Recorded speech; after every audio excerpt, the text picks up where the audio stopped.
wish I was King Midas. He's at it again. Alright, what's good, y'all? If you're watching this, then I welcome you to a series I like to call Mix with Midas. I'm your host, Midas Black. I'm an audio mixing and mastering engineer, producer, and an artist. By doing this series, I just hope that we all learn from each other so we can just make the best music possible with the tools that we have already at our disposal. So without further ado, let's get into it. So this mix that I have right here is a song called APB by Master Q. The song is out on all platforms, so you can go and listen to it, listen to the final product. Master Q's really the homie, so shouts out to her. She's a phenomenal singer. This is a beautiful song.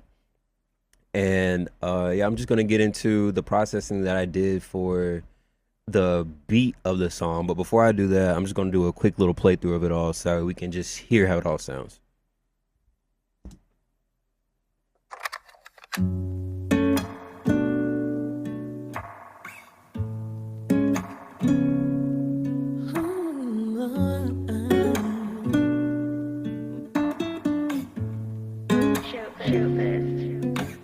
Keeping all of this music, cause my muses somewhere out and left behind. And I don't wanna confuse him, cause I know he's still cool, is that I still keep him in mind. When I write these words, all I can think about is you. Try to move on in my head, but I'm losing it, I'm losing me too. We start causing more problems than solutions. It's true, it's best to leave the situation dead. But you talk just like him, even look just like he do, even walk just like him, even smell like him too. But he would never ever break my heart just like you do. He would never tell me lies, he would always keep it true. He would only call me baby, he would love me cause I'm crazy, not just drop me there and leave like I was never his lady. Please excuse me if I'm tripping, but the man I love is missing, and the one that's here with me treats my heart like it ain't living. No,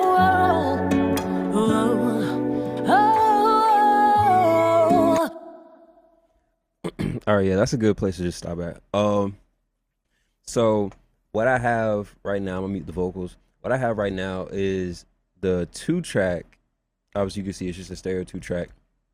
But I have two of them because I want this first one, I wanted to process it to where I'm cutting out all of the low end. So that way on this second one, I am doing the complete opposite. I'm only letting the low end come through, that low information, because I wanted the ability to address the low end the way that I want to address it, and not all just on one track. So like splitting the two and filtering it out helps, really helps doing that. So just with this main one, with the one that has the the high pass filter on it, I'll play it for you where the bass comes in.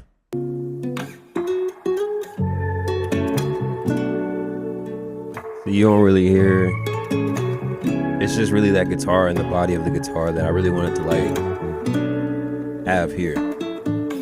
It's real natural, sounds great. And for this part, the low end part, I have, like I said, just the low end information here being fed through some additional processing with an R bass, Shadow Hills, and a black box. I'm gonna play you what I'm gonna play you with and without all these plugins, and maybe in another video I'll go more in depth of like what I'm doing with each plugin and why I chose to have them. But here's with.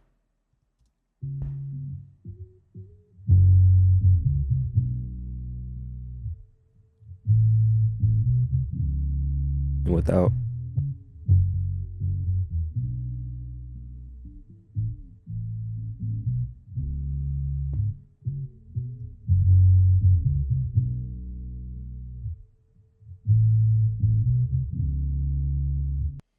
Like I said, I really wanted to address the low end myself, and as you could tell, disabling these plugins is like the bass just drops, like it has no life, no body, no depth. But when these plugins come back in, it's like it perks up, and it's just like, oh man. So I'll play you all I'll play you with it all together again.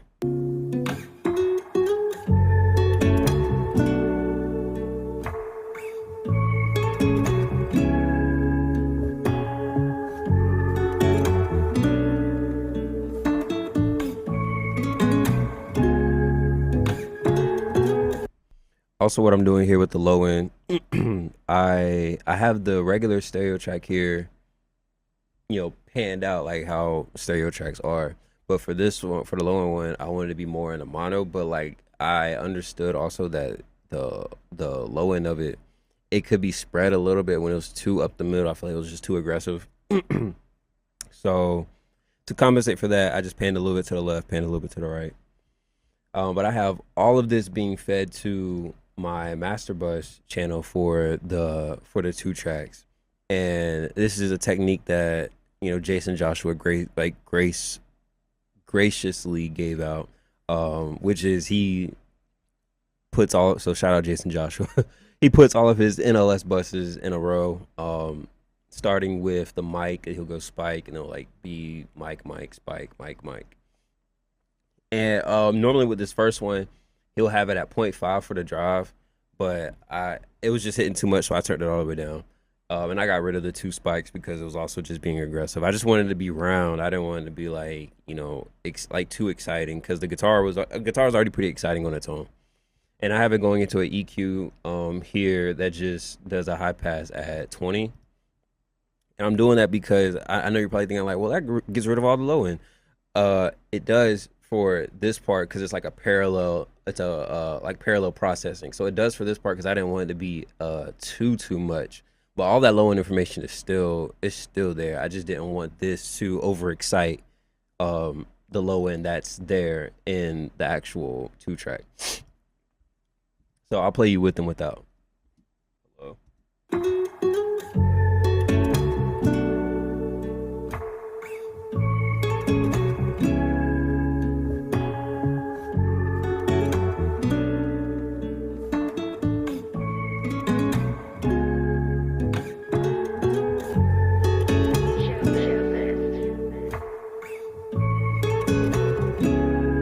That's nasty work. Almost like, hey, borderline voodoo. I don't know. I really don't know, but it's amazing. It's truly magic.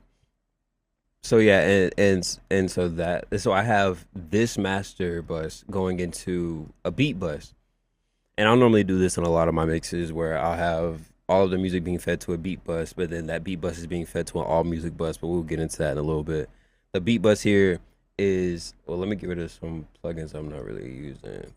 I normally have it set up to where like these plugins are being used immediately at my disposal, but as you can see, I have other ones deactivated too. It's whatever. So with this beat bus, I have an EQ where I'm just doing another high pass, but it's a stereo high pass just because I didn't want that low end information, any stereo low end information that's like too much. I didn't want that being, all up in the mix. So I normally do this too whenever I feel like the low end information might be a problem and I want to like keep it under wraps. And then I'm just doing a bell cut here, like at 930 at like a dB.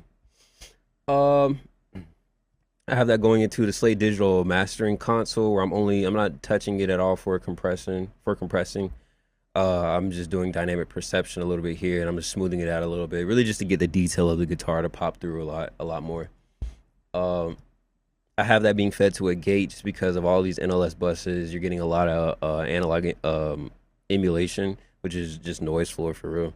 And so I just brought that down, or I have a gate here, so that way it just addresses that whenever it's in silence. As of right now, like if I didn't have this on, I'm pretty sure we would hear some of the noise. Okay, no, we can't hear it.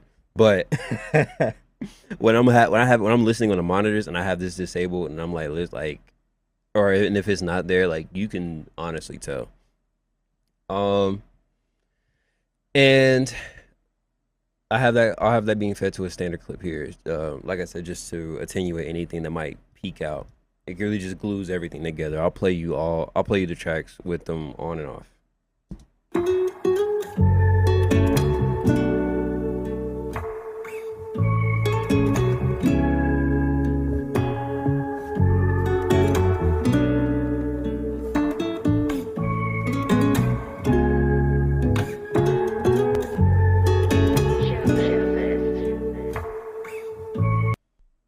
it just really kept everything together.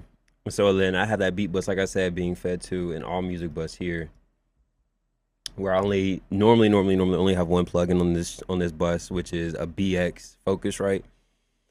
Phenomenal plugin. If you don't know about her, I highly suggest that you just try a free trial with her and just get a chance to learn something about her, honestly, because it's my go-to plugin for my all music and all vocal bus on all of my mixes.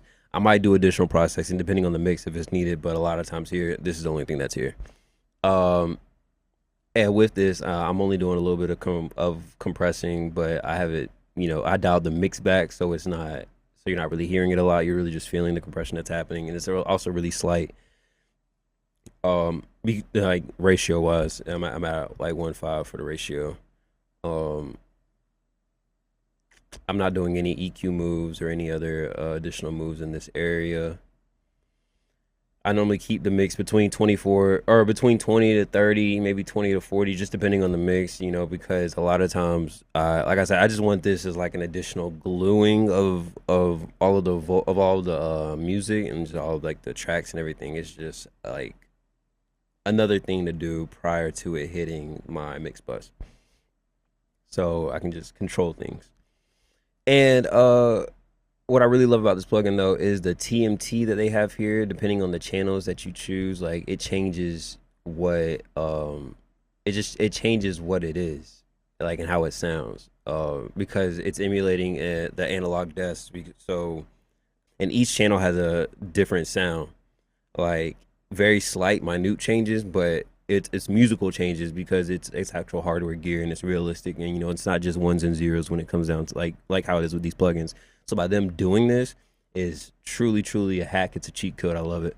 And you can dial in how much of that you want with the THD knob here, which is total harmonic distortion. I was keeping it around like negative 109, because anything higher, when you start getting to like the 80s, 70s, 60s of this knob here, it just starts doing a lot to your low end, starts doing a little bit too much to the mix, starts getting a little too like, if it's needed for the mix, cool, like, do it. But what I've found out is that within that range of the lower part, it works out a lot. And then only thing I'm doing here is just bringing back down the volume, because with all this processing, it got louder, so I had to bring it back in. So I'll play you with and without.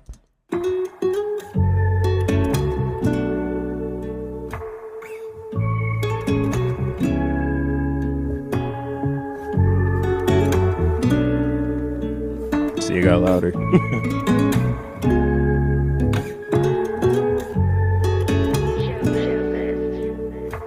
But it got tamed when it came back in. Like it got tamed for real when it came back in. It's, like I said, beautiful, amazing plugin. Keeps everything round, keeps everything musical. And since I'm only dialing in, even though I normally, when I look at it, I'm getting about 4 dB of gain reduction from the compression.